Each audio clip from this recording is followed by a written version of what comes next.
All right, in this video, we're going to look at naming when you have polyatomic ions involved. So what's a polyatomic ion? Well, it's a group of two or more bonded atoms that can be considered a single ion. These can't be split, and the subscripts can't be altered. In your chemistry resource packet, you will see that you have a sheet of the common polyatomic ions, along with their charges. So, for example, you might see a couple that you maybe heard of before: SO4, sulfite; SO3, sulfite; nitrate, NO3. Maybe you've heard of those before, but you've got a whole list of these. All right, so you don't need to memorize these. So let's look at the rules for writing our formulas. These aren't much different than when we were just doing two different ions. So when we have polyatomics, the same first rule applies. The cation is always written first. Next, we're going to determine the ratio of ions needed to make a neutral compound. If you need more than one polyatomic ion, it must go in parentheses. So let's do a couple of examples, and I'll show you how these rules come into play. So the first example says, write the formula for the following ionic compound. And I did a little extra work here. I've already looked these up and provided the charges. So sodium is Na, and sulfate is SO4 with a -2 charge. So just like before, the cation goes first. So sodium, our polyatomic is going to just be sulfate. Sodium sulfate is the name. Now, when we go to write this out, we want to make sure that we have balanced charges. So sodium has a charge of +1. Sulfate has a charge of -2. So we're going to need two sodiums to balance out with the sodium, or sorry, we're going to need two sodiums to balance with the sulfate. So it will be Na2 and then SO4. Let's do another example. Write the formula for the following ionic compound. So again, we are going to have calcium phosphate,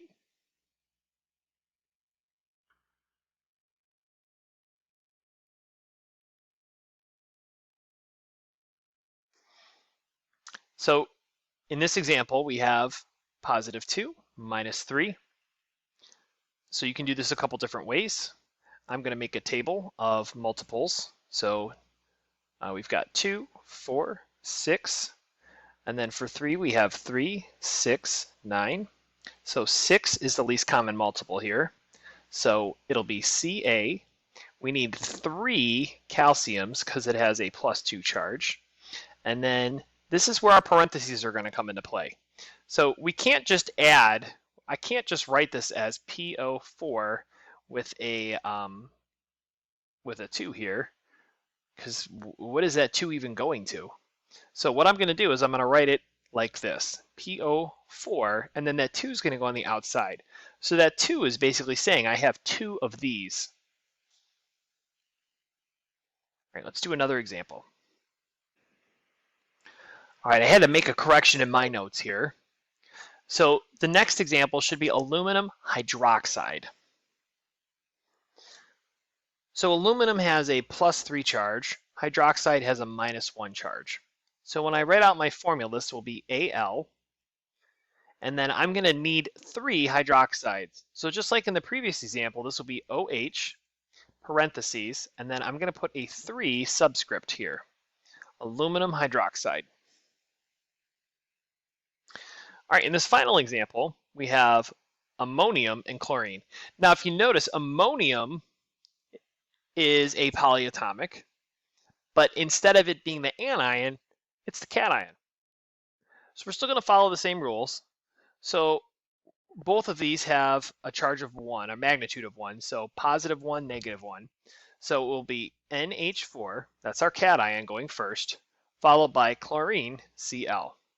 So ammonium chlorine. All right, let's do another example.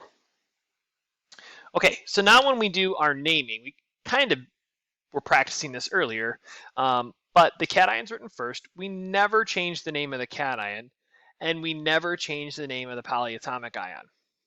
One thing I just want to add on here too, we still change ending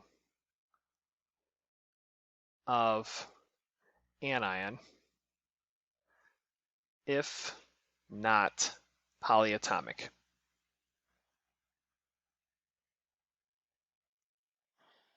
So let's do a couple of examples. Okay, so we have NaNO3. So Na is sodium.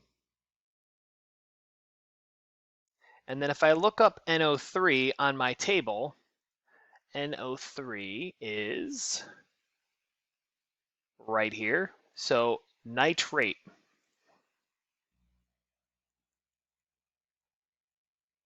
Sodium nitrate.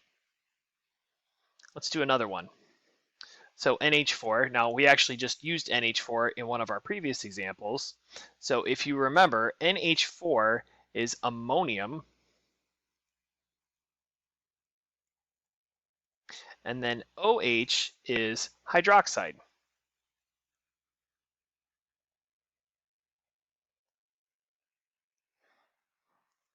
All right, let's do this one. CaCO3. Ca is calcium. CO3, we would have to look up on our polyatomic list here. That is carbonate.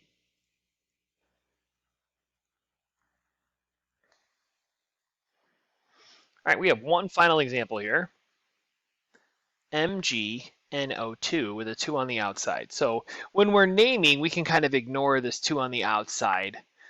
So we have magnesium,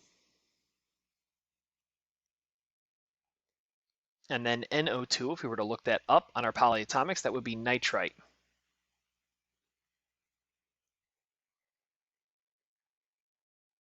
All right, and there you go. So that is how you do naming and how to write out formulas for polyatomics.